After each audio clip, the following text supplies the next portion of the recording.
Every time I think about those kids, it gets me mad. And by the way, it happens on the streets of Chicago every day.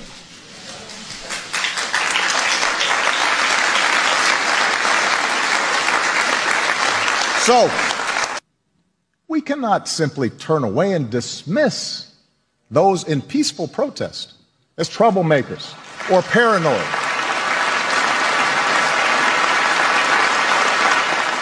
Whether you are black or white or Hispanic or Asian or Native American or of Middle Eastern descent, we have all seen this bigotry in our own lives at some point.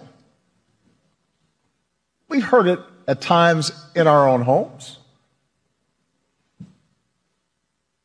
If we're honest, perhaps we've heard prejudice in our own heads and felt it in our own hearts. We know that.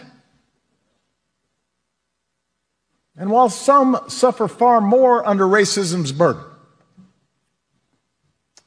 some feel to a far greater extent discrimination's sting. Although most of us do our best to guard against it and teach our children better, none of us is entirely innocent. No institution is entirely immune. And that includes our police departments. We know this.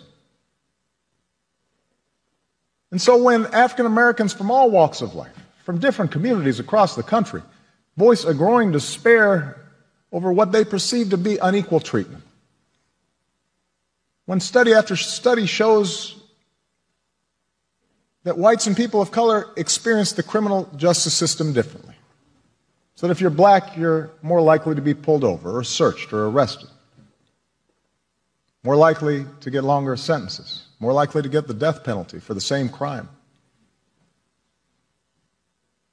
When mothers and fathers raise their kids right and have the talk about how to respond if stopped by a police officer, yes, sir, no, sir, but still fear that something terrible may happen when their child walks out the door, still fear that kids being stupid and not quite doing things right might end in tragedy, when all this takes place more than 50 years after the passage of the Civil Rights Act, we cannot simply turn away and dismiss those in peaceful protest as troublemakers or paranoid.